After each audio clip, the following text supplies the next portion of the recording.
गणेश चतुर्थी का व्रत हर वर्ष माघ मास के कृष्ण पक्ष की चतुर्थी के दिन किया जाता है।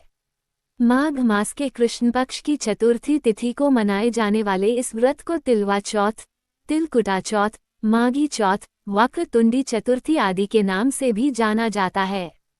इस बार 2026 में सकट चौथ का व्रत 6 जनवरी मंगलवार को किया जाएगा।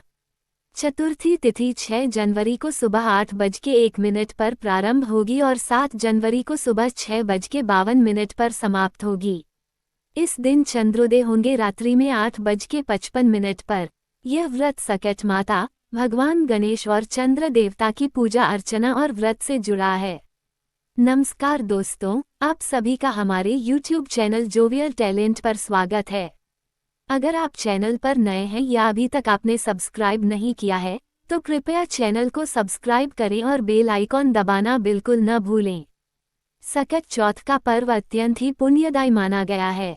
संकष्टी गणेश चतुर्थी के दिन महिलाएं अपने बच्चों की लंबी आयु के लिए और संतान की समृद्धि और कल्याण के लिए इस व्रत को रखती है। इस व्रत को निर्जला रहकर के किया जाता है। तो आइए आज सुनेंगे तिल संकष्टी चतुर्थी के दिन पढ़ी जाने वाली देवरानी जेठानी की कथा। बोलिए प्रेम से भगवान गणेश की जय। एक शहर में देवरानी जेठानी रहती थी। जेठानी अमीर थी और देवरानी गरीब थी। देवरानी गणेश जी की भक्त थी। देवरानी का पति जंगल से लकड़ी काटकर बेचता था और अक्सर बीमार रहता था। देवरानी जेठानी के घर का सारा काम करती और बदले में जेठानी बचा हुआ खाना, पुराने कपड़े आदि उसको दे देती थी। इसी से देवरानी का परिवार चल रहा था।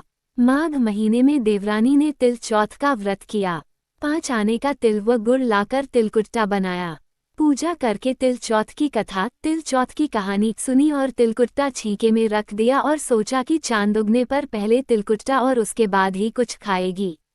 कथा सुनकर वह जेठानी के यहाँ चली गई।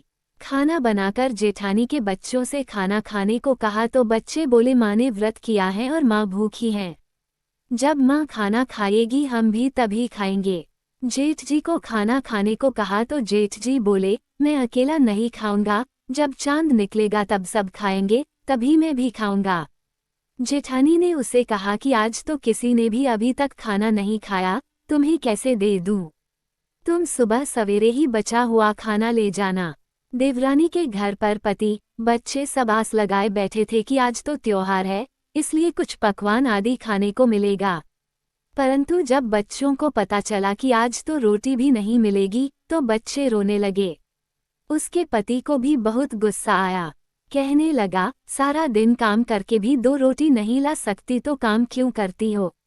पति ने गुस्से में आकर पत्नी को कपड़े धोने के धोवने से मारा। धोवना हाथ से छूट गया तो पाटे से मारा। वह बेचारी गणेश जी को याद करती हुई रोते रोते पानी पीकर सो गई।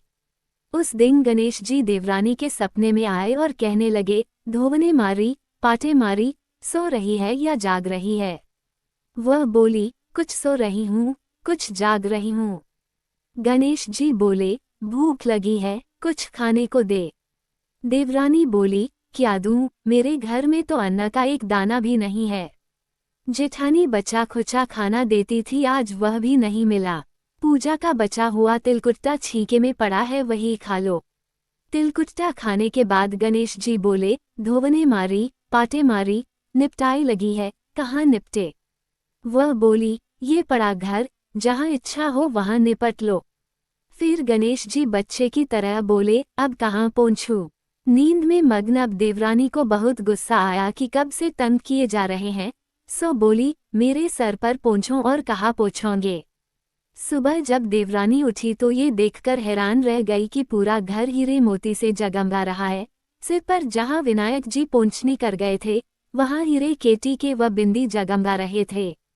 उस दिन देवरानी जेठानी के यहाँ काम करने नहीं गई।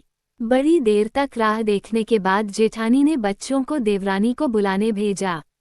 जेठानी ने सोचा कल खाना नहीं दिया, इसीलिए शायद देवरानी बुरा मान गई है।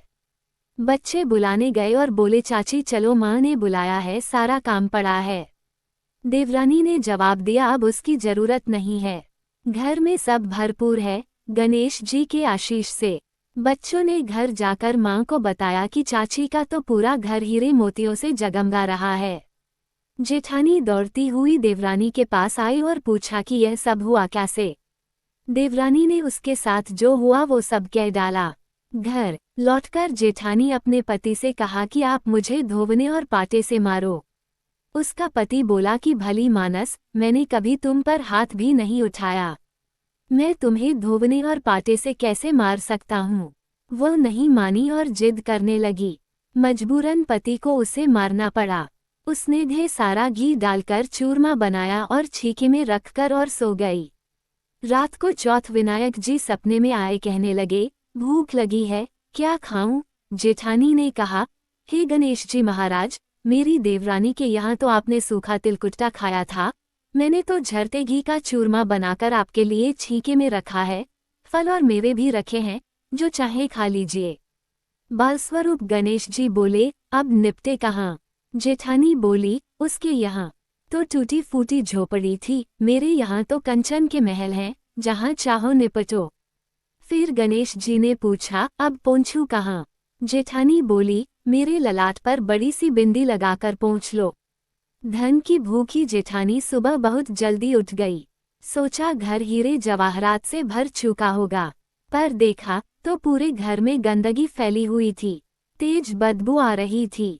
उसके सिर पर भी बहुत सी गंदगी लगी हुई थी। उसने कहा, हे गणेश जी महाराज, यह आपने क्या किया। मुझसे रूठे और देवरानी पर टूटे। जेठानी ने घर और की सफाई करने की बहुत ही कोशिश करी, परंतु गंदगी और ज्यादा फैलती गई। जेठानी के पति को मालूम चला तो वह भी बहुत गुस्सा हुआ और बोला, तेरे पास इतना सब कुछ था, फिर भी तेरा मन नहीं भरा। परेशान होकर वह चौथ के गणेश जी से मदद की विनती करने लगी। गणेश जी ने कहा, देवरानी से जलन के कारण तूने जो किया था, यह उसी का फल है। अब तू अपने धन में से आधा उसे दे देगी, तभी यह सब साफ होगा। उसने आधा धन बांट दिया, किंतु मोहरों की एक हांडी चूल्हे के नीचे गाड़ रखी थी। उसने सोचा किसी को पता नहीं चलेगा और उसने उस धन को नहीं बांटा। उसने कहा, हे श्री गणेश जी, अब तो अपना ये बिखराव समेटो। वे बोले, पहले चूल्हे के नीचे गाड़ी हुई मोहरों की हांडी सहित ताक में रखी 2 सुई के भी 2 हिस्से कर। इस प्रकार गजानन ने बाल स्वरूप में आकर सुई जैसी छोटी चीज का भी बंटवारा किया और अपनी माया समेटी। हे गणेश जी महाराज, जैसी आपने देवरानी पर कृपा की वैसी सब पर करना। कहानी कहने वाले और सुनने वाले सब पर कृपा करना, लेकिन जेठानी को जैसी सजा दी वैसी किसी को मत देना। बोलो श्री तिलकुट गणेश संकट चौथ की जय। भगवान गणेश है की जय। इस प्रकार से जो लोग भी सच्ची श्रद्धा के साथ नियम और निष्ठा के साथ माघ मास के कृष्ण पक्ष में भगवान गणेश का पूजन करते हैं, चंद्रदेव का पूजन करते हैं, कथा श्रवण करते हैं, गणेश जी उनके सभी विघ्नों को हर लेते हैं तथा सभी प्रकार के सुख और समृद्धि को प्रदान करते हैं। तो आशा करती हूँ ये जानकारी आपको अच्छा लगी होगी।